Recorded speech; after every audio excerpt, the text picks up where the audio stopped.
antes que continuar, empezar más bien, es agradecerles y felicitarlas porque ha sido un esfuerzo enorme el que han hecho con un resultado maravilloso, unir América Latina a través de los maravillosos facilitadores que hemos tenido en esta semana no es fácil. Y vaya que sí, un reconocimiento con todo mi cariño y con todo mi amor a estas tres grandes mujeres que han unido, obviamente, su esfuerzo femenino y que obviamente tenían que ser mujeres para hacerlo tan bien, para hacerlo tan... Hay una perspectiva de género maravillosa en este proyecto. Entonces, felicidades de entrada, ¿no? Y ojalá se siga repitiendo mucho y nos sigamos uniendo los países de la América Latina para esto. Y ahorita no sé si estás escuchando, viene por ahí un helicóptero bajando. Pero bueno, en esta Gracias. parte es muy importante esta situación y desde ayer o anteayer estaba preguntándome cómo empezar a hablar, porque no es fácil hablar de la muerte, no es fácil entender, sino y luego intercambiar para decir que hay que aprender a morir. Generalmente en todas nuestras culturas occidentales, la muerte tiene un sentido no solo complejo, a veces hasta negativo, para poder establecer qué es lo que yo intento hacer cuando tengo la ausencia o la pérdida, la partida de un ser amado. Entonces, algunas de estas cuestiones he querido ponerlas y quiero ser claro y no extenderme más. Para entender, hay tres principios fundamentales para entender la muerte y ahorita los voy a compartir en una breve presentación, que lo más importante es el amor. Y eso es algo que no hemos sabido reconocer, porque hemos vinculado el amor con una condición meramente romántica o meramente de índole de codependencia, ¿no?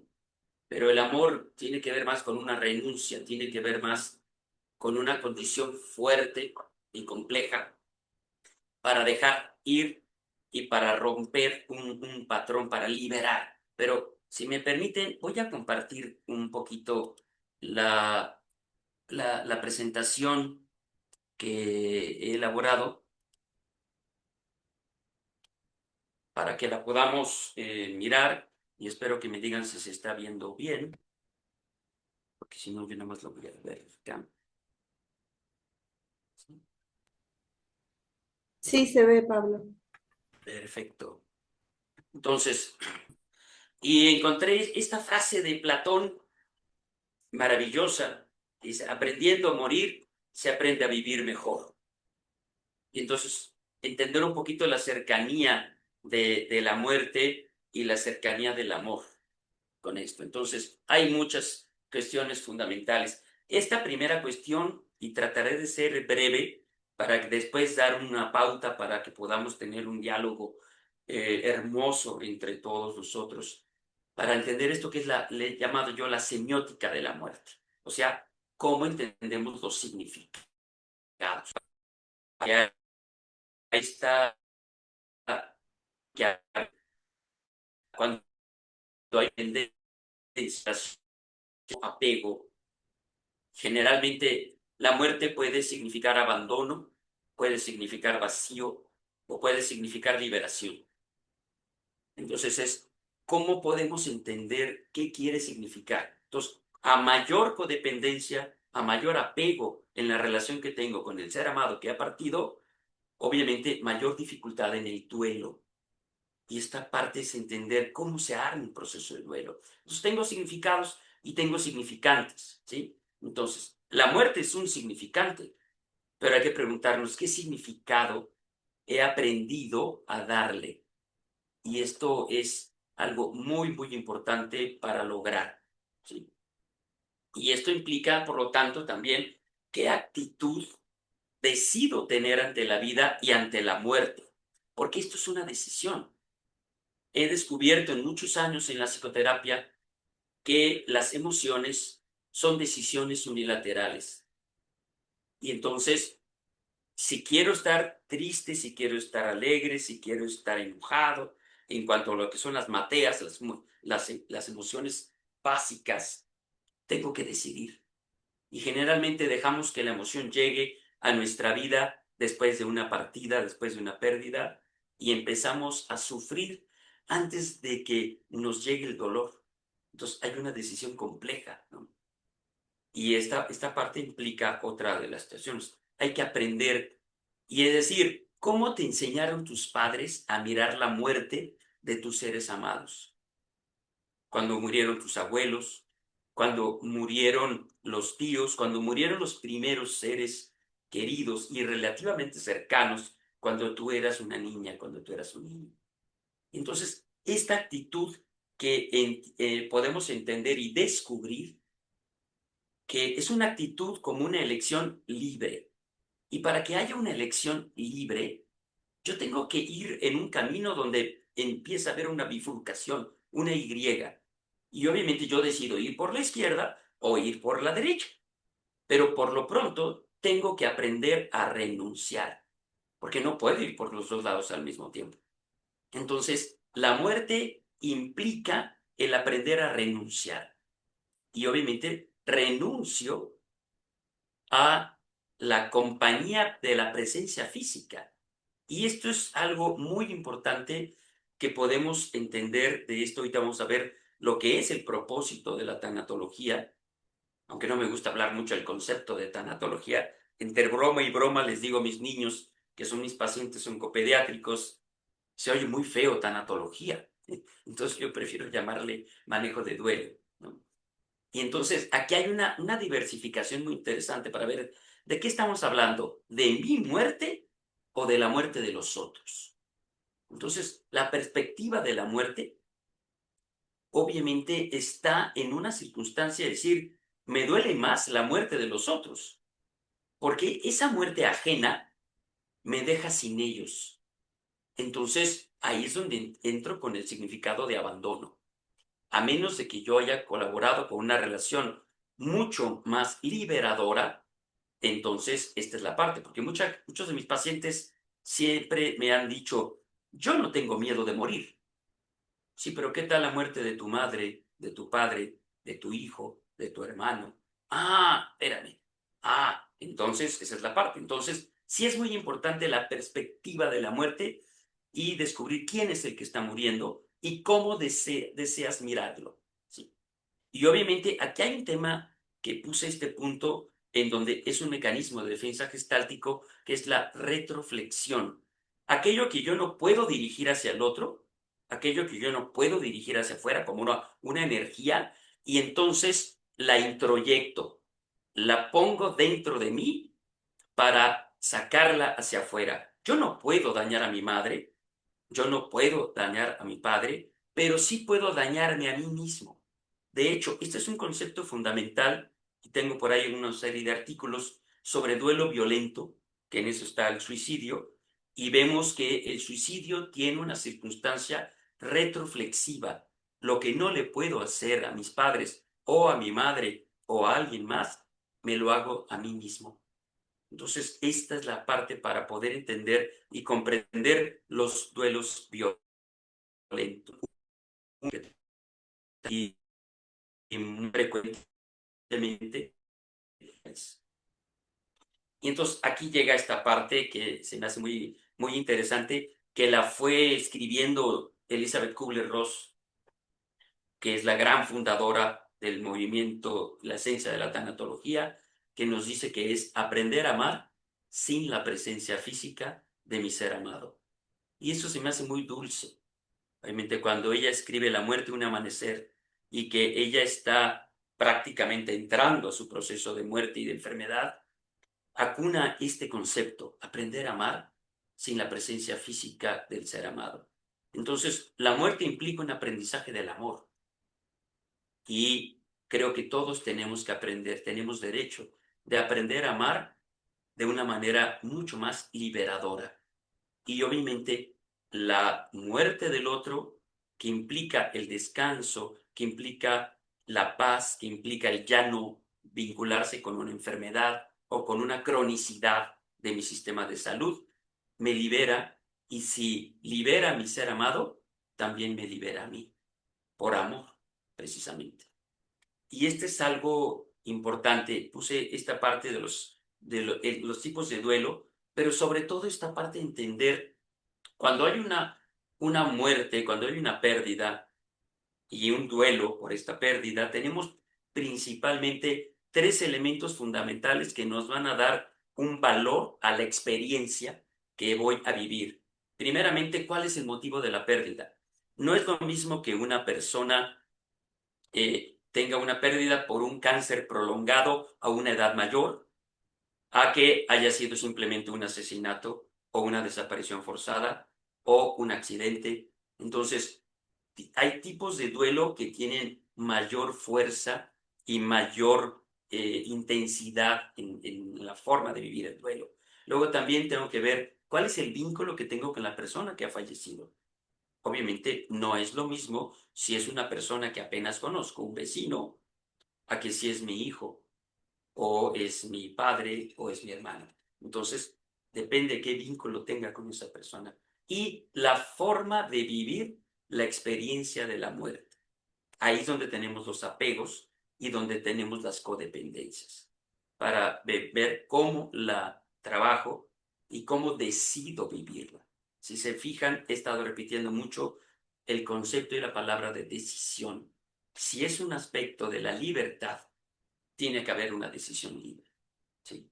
Entonces, hay muchos tipos de duelo, puse algunos, también inclusive el duelo por separación, puede ser una separación conyugal o una separación filial, en donde es también la separación con los hijos, y hay un duelo, en donde a diferencia del duelo por pérdida, en donde lo que se muere o el que se muere es mi ser amado, pero en el duelo de separación, lo que muere es el amor. Y a veces creemos que el duelo por pérdida, por muerte, es más complejo de trabajar que el duelo por separación. La experiencia me ha dicho que es mucho más difícil cuando mis pacientes vienen por un duelo de separación y tienen una condición de codependencia o de apego, que cuando murió la otra persona amando. Entonces aquí hay una diferencia muy fuerte, ¿no? Y también tenemos algunas condiciones, como es, por ejemplo, el duelo por la pérdida de la función o del miembro. Yo trabajo con muchas pacientes que tienen cáncer, sobre todo mujeres. Y cuando esas pacientes que tienen cáncer de mama se tienen que someter a una mastectomía, que es decir, al retiro, a la extirpación de la mama, ya sea de manera radical o de manera conservadora, en donde nada más retiremos el tumor. Generalmente hago un trabajo con la pérdida de ese miembro para entender tu seno va a dar la vida por ti. Y entonces aquella mujer tiene una relación muy amorosa con ese seno antes de partir. Y obviamente hay una situación de gratitud, de reconocimiento ante lo que el seno está haciendo. Tenemos una forma de vincularlos como nos relacionamos con los amigos, con los seres que tenemos enfrente, también con nuestros miembros y con nuestras funciones, para entender cómo puedo trabajar la pérdida de la movilidad, la pérdida de la vista o la pérdida inclusive de la posibilidad de que pueda ser madre. Entonces, aquí hay otra forma que todo tiene que entenderse y puede entenderse desde la visión de la relación con amor a aquellas funciones y miembros que están dando su lucha, su esfuerzo para que nosotros sigamos adelante.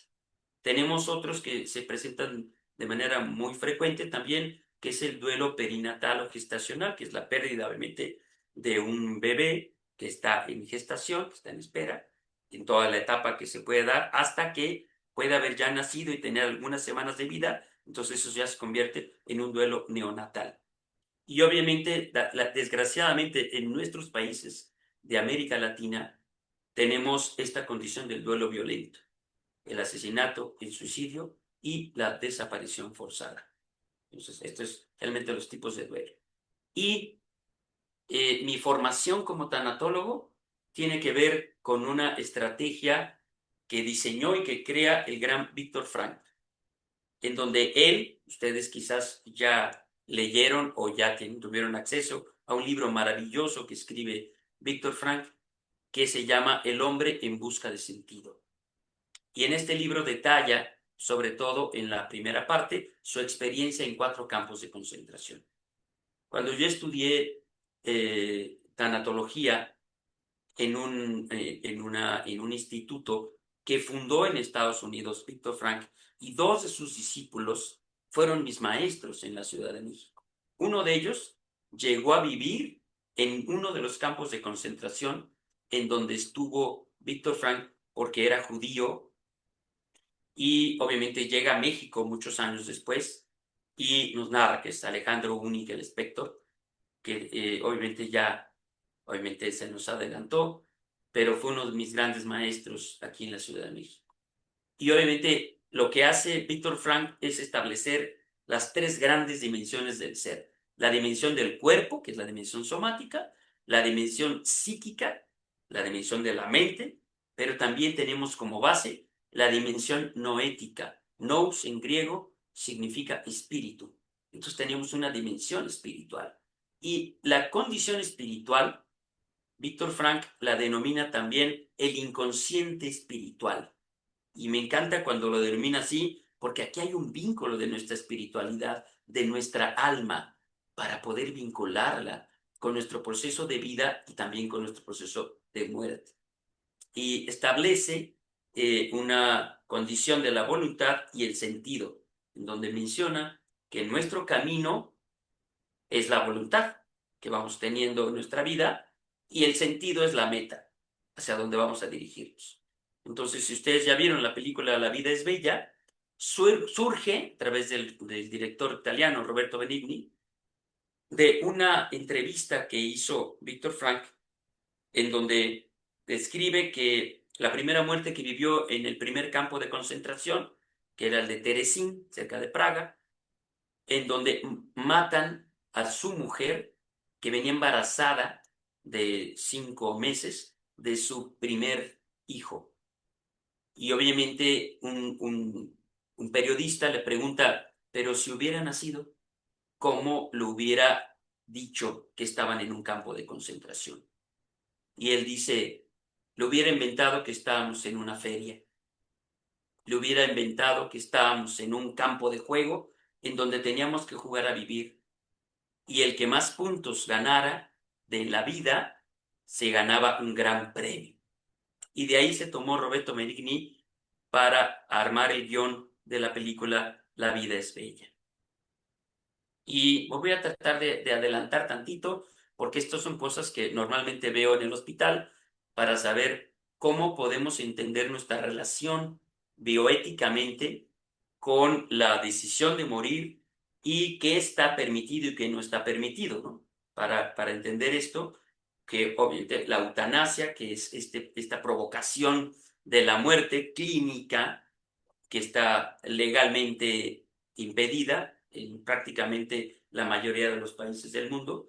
Prácticamente casi todos los países de América Latina las tenemos legalmente prohibida, pero sí existe algo que llamamos aquí en México voluntad anticipada, en donde un paciente una persona que esté enferma con una enfermedad crónica, degenerativa y terminal, puede tener un valor a través de un notario público y de un testigo cercano, para decir, yo no quiero que me den atención, lo único que quiero es que me den cuidados paliativos y no evitar de alguna manera la muerte. Esto en México y en otros países de América Latina ya se está trabajando para que la persona que tenga esta enfermedad, no necesariamente es cáncer, pueda optar por ir trabajando hacia su muerte de la mejor manera posible, sin dolor, porque es algo a veces a lo que le tenemos miedo.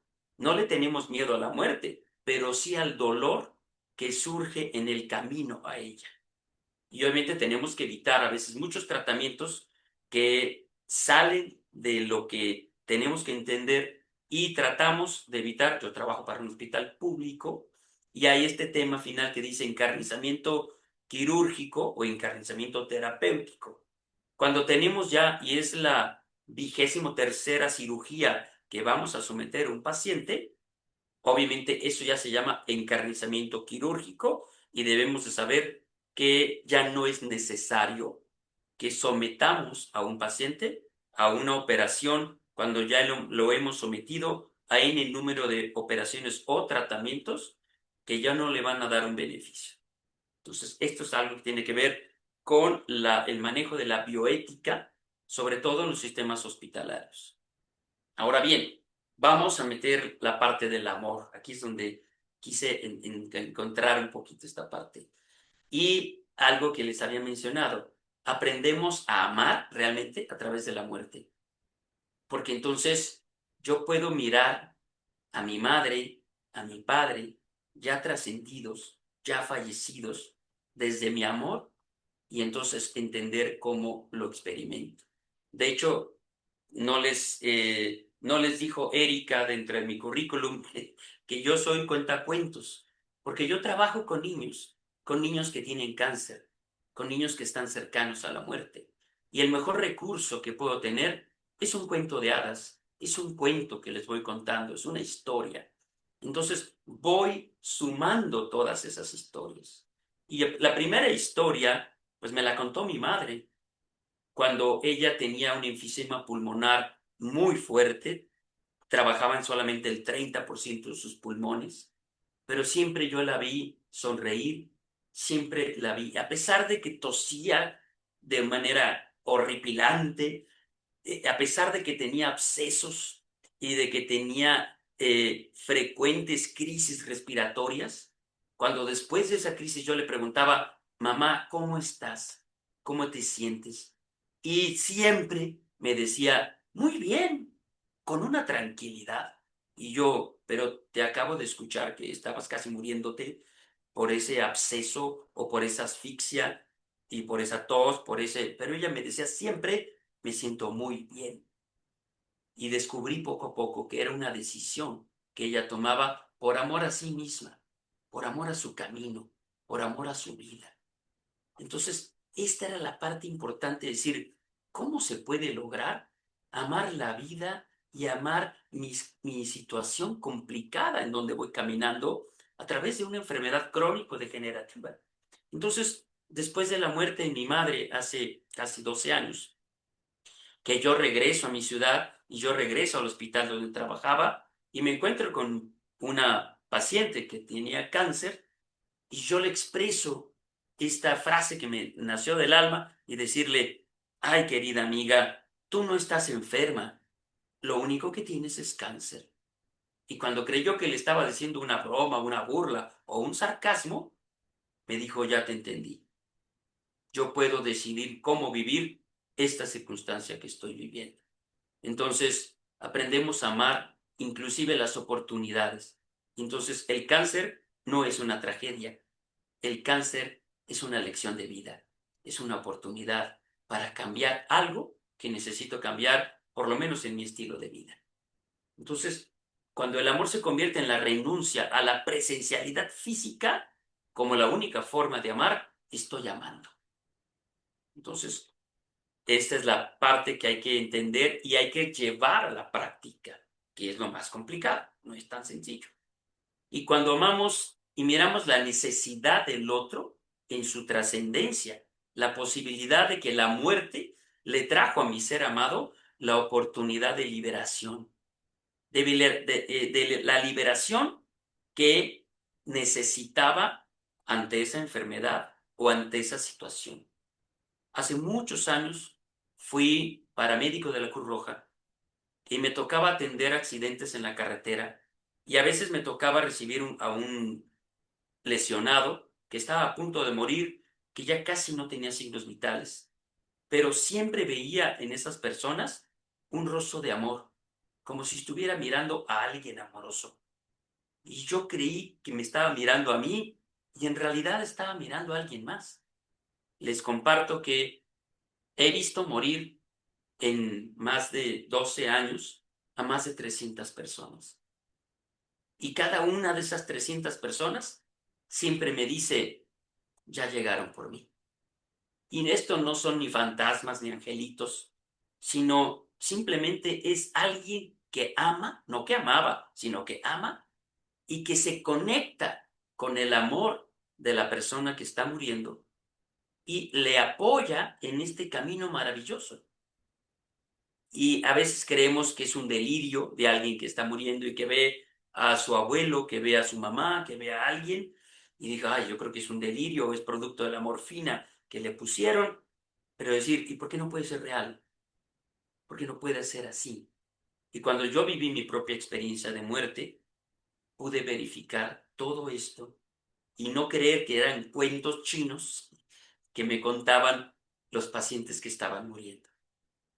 Entonces, la vida me mandó mi propia muerte para poder vivirla y para poder entender y poder comprometerme con eso que la gente vive cuando muere, para poder cambiar esta forma de vivirlo de alguna manera. Y ahora alguna vez estuve en el 2016, si mal no recuerdo, fui a dar una conferencia y a participar de conferencias en la Universidad de La Habana, y estaba yo allá en Cuba y de repente estaba en el Hospital Almejeiras, es un hospital muy grande de La Habana, y cuando bajo con otros de mis compañeros, también terapeutas y médicos, me encuentro a un señor ya muy canoso, de un gran bigote, que tenía una bata blanca, pero tenía una camisa muy colorida, como una camisa hawaiana, y yo digo, ¿dónde he visto a este señor? ¿Dónde lo he visto? Me acerco a él y claro, era Patch Adams. Y obviamente, platicando brevemente con él en inglés, me implicó esto que era, y me regaló un texto que se llama precisamente Humor y Salud, y es cómo sanar a través del sentido del humor. Y el sentido del humor no es la risa, el sentido del humor es la capacidad que tengo de ver con un gran amor lo que ocurre en mi vida y en la vida del otro. Entonces, el humor nos está evitando muchas cosas. Nos evita hasta nuestros propios suicidios, porque obviamente todos, lo decimos acá, somos suicidas de closet. Esto es, todos hacemos cosas en contra de nuestra vida y aparentemente nos queremos morir. Aquel que no toma sus medicamentos, aquel que no hace ejercicio, aquel que se droga, son suicidas de closet, no han salido de su closet y decir, bueno, ¿qué quiero ser? ¿Y quiero de veras morirme o quiero darle un sentido a mi vida? Yo les digo a mis chiquitos que trabajo en oncopediátrico, cuando les digo, ¿tú sabes qué significa la palabra cáncer? Y ellos me dicen, ¿tumor? ¿Tumor maligno? Y les digo, no, la palabra cáncer en griego significa cangrejo. Y les pongo esta imagen de Sebastián, el cangrejo de la sirenita. Y entonces me dicen, ¿qué hago yo con un cangrejito dentro de mi cuerpo, no? Y les cambia el sentido de sufrimiento a oportunidad. Cuando les dicen, mira, mami, esto es lo que tengo dentro. Y les dicen, ¿un cangrejito? Sí. Y entonces, cuando ellos entienden esto, es una especie de juego, un juego que tiene reglas, pero es un juego. La vida y la muerte son juegos que tienen reglas muy específicas y que puedo yo entender cómo las voy a seguir para poder vincularme con esto. Pero los niños a mí me han enseñado maravillas, me han enseñado, entre otras cosas, que las tragedias no existen. Las tragedias son una forma que tiene la mente de ver una realidad cuando yo la distorsiono. Entonces, ellos me han hecho entender esta maravilla, ¿no? Y en esta parte, algo que decía el gran Víctor Frank, cuando dijimos que la voluntad es el camino y el sentido es la meta, él hacía una pregunta a sus pacientes y les decía, si yo por unos minutos fuera Dios y te quito lo más querido que tú tienes, te quito a tus hijos, te quito a tu pareja, te quito a tu padre o a tu madre si no los has perdido, te quito tu trabajo, te quito a tus amigos, ¿qué es lo que queda? Y él decía, solamente hay dos respuestas. Aquel que no tiene sentido de vida y responde, no queda nada. Y aquel que tiene sentido de vida y dice, quedo yo, queda un hombre o queda una mujer que tiene que cambiar, que tiene que reestructurar, que tiene que soltar, dejar algunas cosas y adaptarse a una nueva realidad. Entonces, esto es algo bien, bien importante. Lo voy a dejar para empezar en esto, porque si se fijan es muy breve, pero en esto implica ahora simplemente esta charla de ciertos cuentos, ¿no? Y uno que tengo, y trataré de ser breve, pues si no al rato me van a decir, ¡ey, ey, ey!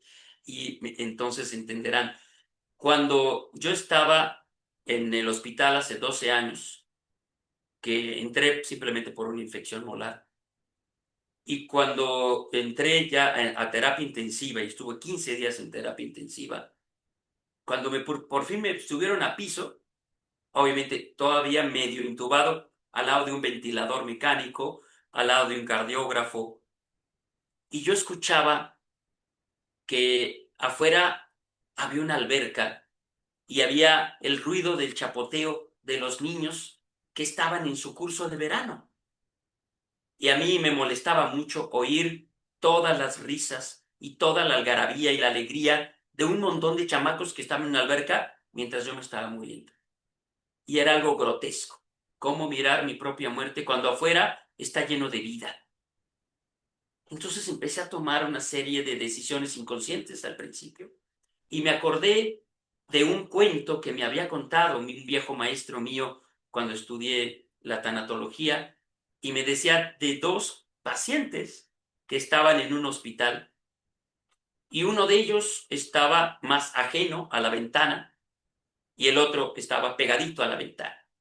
Y en esa ventana le describía al otro y le dice, como yo tengo la fortuna de estar junto a la ventana, yo le voy a ir platicando todas las maravillas que puedo ver aquí, porque la ventana está muy baja y puedo ver que aquí enfrente hay un parque maravilloso en donde pasan los enamorados tomados de la mano, y veo que miran la maravilla del parque, el verdor que tienen los árboles y aquellas pajaritos que tienen sus nidos y el piar de los pajaritos y todas las escenas maravillosas que van haciendo, y cómo de repente se oye el viento y va entrando en el vaivén de las ramas de esos árboles, y cómo de repente veo que van los niños jugando a la pelota, y lo describía tan hermosamente que le calmaba la condición de la enfermedad y de la crisis que estaba viviendo su vecino de junto.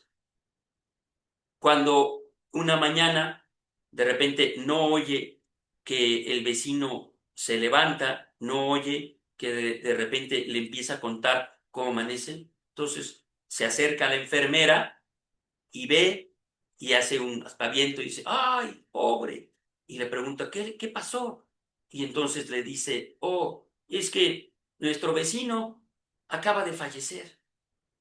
Oh, y entonces sintiéndose muy triste, oh, qué triste. Bueno, por lo menos ya no va a sufrir. Y cuando de repente le dice a la enfermera, oiga, ¿me puede pasar o me puede cambiar al lado de la ventana? Al lado de la ventana que ve al parque. Y le dice la enfermera, ¿cuál parque? Pues el que se ve después de la ventana. Es que aquí no hay ningún parque. Lo único que se ve de la ventana es el muro del hospital de junto. Entonces empieza a descubrir que la magia está en aquello que imaginamos, aquello que podemos ver. Y él también ya se estaba muriendo. Entonces, ¿cómo decidimos ver la muerte? Con los ojos del amor. Del amor no del que está partiendo, el que puede partir, el que ya partió, ¿sí? Yo he tenido la virtud, desde esa forma se los digo, de poder compartir y de vivir el proceso de muerte de mi padre, de mi madre, de mi mujer y de mi hermano. Y obviamente tengo una relación muy especial con cada uno de ellos. Tengo una forma muy especial con cada uno de ellos. Y claro que tengo la fortuna de poder extrañarlos. Y eso ya yo lo decido cómo elaborarlo. Por ejemplo, ahora que creo que también ustedes el domingo van a festejar o celebrar el Día del Padre, eh, aquí en México lo tenemos así, es el tercer domingo de junio y mis hijas se extrañan cuando yo agradezco a la vida lo que estamos compartiendo, le agradezco que tenga la posibilidad de ver con mis hijas esto y le agradezco que tuvo un padre maravilloso. Y mis hijas ven que yo le derramo 2 lágrimas y me dicen, ay papá, mi abuelo murió hace 33 años, ¿todavía le lloras? Y le digo, es el mejor regalo que cada día del padre le puedo dar.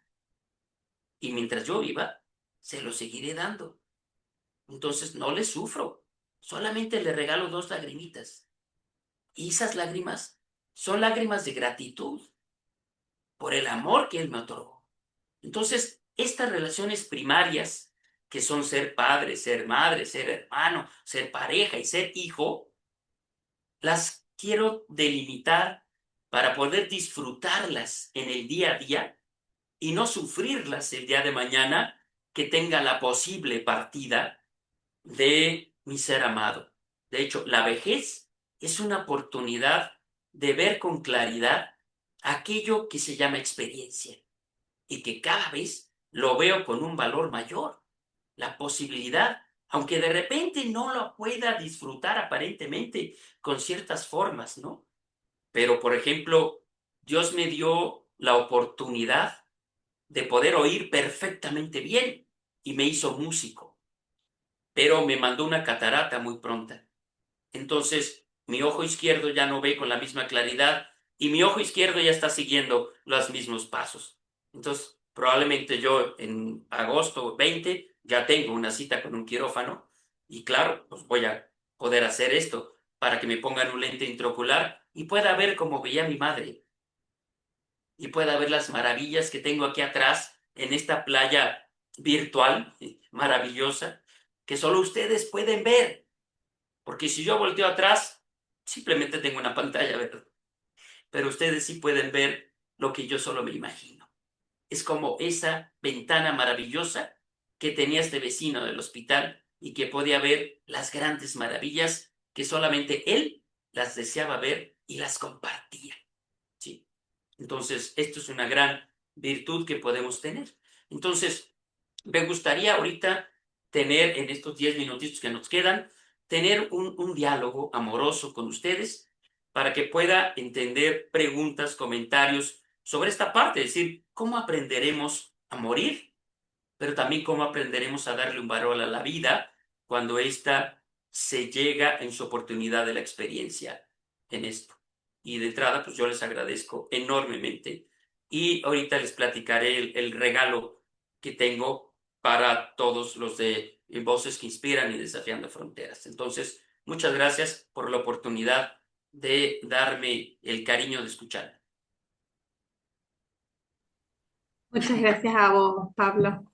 Realmente cada vez que te escucho es un honor, es una inspiración, así que gracias.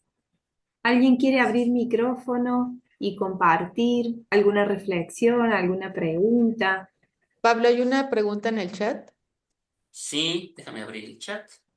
Si quieres leérmela, bueno, aquí decimos Ok, te la leo. Sí, Aquí, como estoy en la clínica de rehabilitación, hay una pregunta. Dice, ¿qué ok. puedo hacer si me siento culpable de la muerte de un ser querido y no lo traté bien cuando estaba en vida, murió Ajá, y ahorita no puedo demostrarle que puedo ser mejor hombre? Estoy arrepentido y me siento molesto conmigo. ok. Muy buena pregunta porque se repite mucho esta condición de la culpa ante aquello que me define, porque la muerte es una condición definitiva y definitoria, ya nadie regresa, pero me define frente a la relación que creo haber perdido. La tanatología hoy en día ya no habla de pérdidas, habla de partidas. Entonces tengo que entender la libertad del otro. Entonces, cuando hay una culpa es cuando se expone o se expresa ajeno a mí la responsabilidad que yo no tengo o la responsabilidad que introyecto desde el otro, pero a mí me llega como culpa. Entonces, cuando hay algo que creo que faltó, hay algo que la muerte se me adelantó con un ser amado muy cercano, les tengo una buena noticia. Nadie pierde a un padre o una madre y nadie pierde a un hijo, porque no son terrenos de propiedad. Y entonces, desde esta perspectiva, la psicoterapia, la tanatología y las diferentes psicoterapias que trabajan el duelo nos permiten trabajar precisamente la construcción de un nuevo vínculo a través de lo trascendente. Y no estoy hablando, repito y subrayo con rojo, no estoy hablando ni de angelitos ni de fantasmas. Nadie se convierte ni en fantasma ni en angelito, pero la virtud del amor permanece y no es el amor romántico, porque eso no lo creía ni Eric Fromm. No, eso no existe. El amor es un compromiso fundamental para poder tener un vínculo con aquella persona que realmente amo. Entonces, esta parte es entender cómo puedo separar y cómo puedo permitir que la otra persona viva también conmigo la experiencia del amor y no solo de la culpa. No es fácil, pero ahí recomiendo a la persona que preguntó que obviamente pueda entrar en un proceso terapéutico para descubrir cómo puede construir este vínculo con su ser amado que partió. Y espero que haya respondido.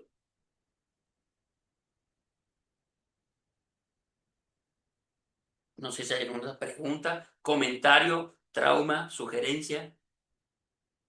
Y Jimena, Sí, yo quisiera, primero muy linda tu charla, Pablo, muchas gracias. gracias, Jimena. Quisiera agregar mi perspectiva a la respuesta que acabas de dar. ¿Y quién dice que ya no puedes manifestarle tu cariño y mostrarle que Claro, estás cambiando? ¿Quién dice que no? exacto. Yo estoy convencida que de alguna manera ese ser querido lo va a percibir y lo va a agradecer y lo va a disfrutar. Totalmente de acuerdo. El amor es un vínculo. Es el único y el más grande vínculo que tengo para comunicarme desde el amor con mi ser amado. Simplemente él ya cambió, él ya trascendió y hay unos momentos que el tiempo nos procura para decir, espérate, yo tengo el deseo o tengo la oportunidad de simplemente cambiar. Pero los demás es esta parte donde nada más extrañamos o nada más hay que aprender a construir desde el amor. Y entonces hay algo que les cuento a los niños y les digo, ha de ser muy difícil ser Dios, ¿no? Porque ¿qué pasa si yo tengo frente a mí a un moribundo que ya se quiere morir, que ya se cansó de vivir? Y tengo a toda su familia del otro lado pidiéndome encarecidamente que lo salve, que le haga el milagro de la vida y que no lo deje morir. Entonces, ¿a quién le hago caso? Qué difícil ha de ser Dios, ¿verdad? Y gracias, te agradezco mucho de corazón porque has estado presente en estas maravillosas charlas y tú tienes mucho más también para compartir porque eres una mujer maravillosa como facilitadora. Por ahí tenemos, no sé si Gaby Ruiz, no sé. Te leo el chat. Sí, porfa, porque si me pongo los Dice, lentes veo peor. "Quiero que se- eh, de los extrañan, saludos a ellos. Dice que eso le pasó con su mamá. Ella Ajá. veía a sus papás como si le fueran a recibir. Sigue viva y estoy feliz aún de tenerla. Ok, ahí es donde les digo que es la maravilla de entender en estos 300 pacientes que he visto morir, que ya cada vez son más, siempre veo que alguien mira arriba o mira en un sitio y creemos que es un delirio, pero no, no es un delirio. Las personas empiezan a entender cómo llaman el vínculo, hasta que no experimenté mi propia muerte y fue mi madre quien me dijo, como ninguno de ustedes me decía qué tan malo estabas, yo le tuve que preguntar a tu papá que cómo estabas. Y yo le dije, pero mi papá hace 20 años que murió. Entonces, ¿cómo le hiciste? Y así, simplemente le dije, algo está pasando con Pablo, ve a su lado, por favor. ¿Y qué te dijo mi papá? Aquí estoy, a su lado. No me he separado de él y él ya está mejor. Entonces me quedé así como que, o sea, ¿tú hablaste con un muerto? Claro, porque antes mi formación médica era, pues, rígida y cuadrada. Y entonces cuando descubrí que sí se puede, y no es nada más un acto de fe, es un acto de amor. Y entonces, pues, ¿quién va a ver más con amor que una madre a un hijo? Y que un padre a un hijo o que un hijo a sus respectivos padres. Esa es una relación que no termina, sí, pero no es eterna. Muy bien. Y gracias al que preguntó en esto. ¿Alguna otra pregunta o Yo comentario? otra pregunta acá en Monte de Fe, ¿cómo podría manejar una mamá el suicidio de uno de sus hijos? Ah, muy interesante. El suicidio entra de la categoría de lo que es el duelo violento, porque provoca un estado de shock. Obviamente a veces se nos pasa la condición de la ideación suicida, del intento, del primer intento, hasta de que es la consecución del logro. Pero en algunos casos yo he tratado de configurar una parte distinta en donde no encontrar traumáticamente el modo o la razón por la que un chico se quitó la vida. Porque ahí le vamos a dar 1000 vueltas y nunca vamos a encontrar esa respuesta. Pero cuando yo giro esta esfera del amor y de repente puedo entender, ¿qué tal si ese chico dio su vida por un cambio en su familia? Y eso tenía que tener un costo mayor. Ujú. Tenía que tener el costo de provocar un shock en su familia para que ésta cambiara. Entonces, cuando yo lo pude girar, ahorita tengo un chico que fue su mamá quien se suicidó, un chico de 18 años. Y cuando yo le di esta oportunidad para decirle, oye, ¿qué tal si miras ahora la muerte de mamá como una ofrenda? Ella te ofrendó su vida. ¡Wow! Le cambió la perspectiva. Entonces dije, nunca lo había podido ver de esta manera. Entonces, lamentablemente por las situaciones morales, el suicidio lo seguimos viendo como pecado. Y obviamente, claro que no es un pecado. Eso obviamente son las virtudes o desvirtudes morales que tiene una visión religiosa. Pero la parte, y he hablado con muchos sacerdotes muy progresistas, jesuitas, salesianos, que me han dicho, no, el suicidio no es un pecado, que quede muy claro. ¿Sí? Entonces, esta es la visión fundamental que hay que entender y hay que entender como una ofrenda de amor, a tal grado que doy mi vida por algo valioso.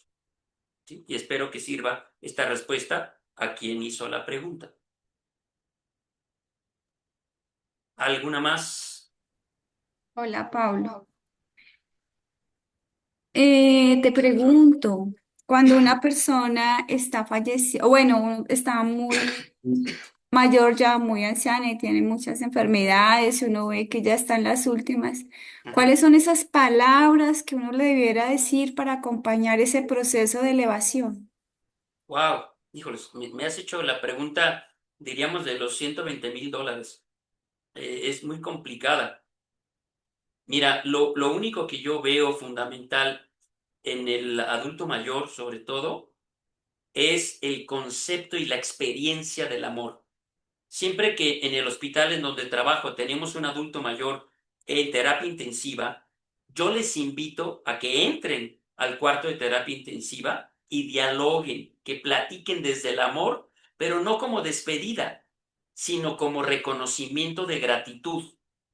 Y entonces traigo experiencias del pasado para decir, ¿te acuerdas, abuelo, cuando no me dejabas entrar a la casa porque no traía las llaves y sin embargo después me diste una lección maravillosa?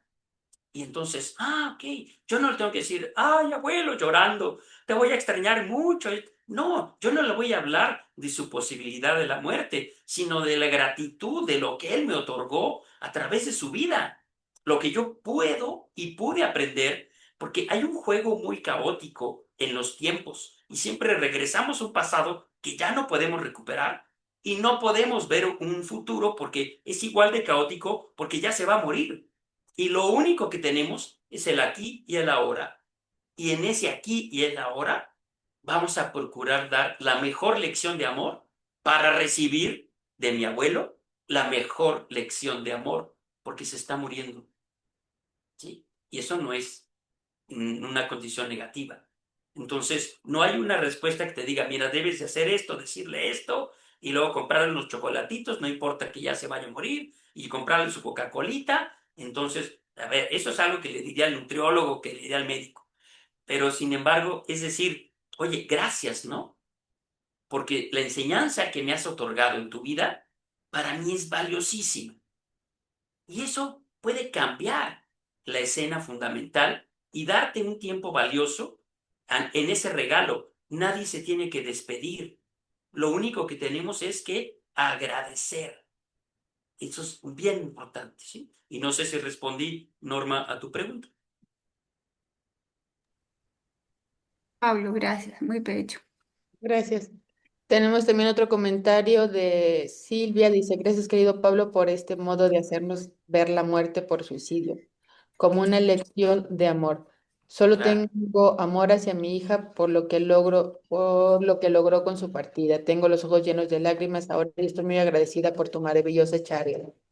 Claro. Y una última pregunta, cuando hay un duelo y no hay un cuerpo para despedirse o hay un secuestro, creo que sería también algo distinto a cómo se maneja el duelo o no es algo que nos Sí, puede que afectar. es una excelente pregunta porque lo está viviendo nuestra realidad latinoamericana y más la de México, tristemente. Se llama desaparición forzada. No es lo mismo secuestro que desaparición forzada. Hay que entender la diferencia. En la desaparición forzada participan elementos del Estado. Entonces hay que entender esta parte. Y obviamente se le llama duelo suspendido cuando yo tengo que elaborar un duelo, pero no tengo el cuerpo de mi bien amado y ni siquiera tengo la certeza de que haya muerto, pero no aparece. Entonces, desde esta forma, el duelo suspendido es darle un valor a su vida y darle un valor temporal a su partida, que no es definitiva. Entonces, también se trabaja la parte de la gratitud y se trata de hacer una representación simbólica muy importante que va a representar las exequias o los ritos funerarios que no podemos hacer porque no tenemos el cuerpo.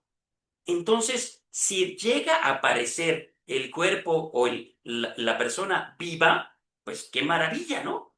Pero si no aparece, por lo menos le dimos un adelanto, un avance en la forma de entender el duelo. Porque si nosotros quitamos las exequias o los ritos funerarios, tenemos una crisis muy seria. Eso nos pasó en la pandemia, cuando no podíamos entrar al hospital a ver a nuestro bien amado que se había muerto por riesgo al contagio. Entonces, la pandemia nos hizo, nos enseñó también una parte de cómo entenderlo a través de la experiencia de lo que llamamos duelo suspendido. Y aquí sería un tema para tener otra charla, ¿eh? Gracias. Pablo, Sí, no sé si será una, bueno, antes que puedas responder al dejar tu contacto, a mí me interesaría una última pregunta. ajá, Eh, si tuvieras que dejarle un mensaje ajá, a esas personas que por ahí están dudando en cuál es el sentido de su vida, eh, que están dudando en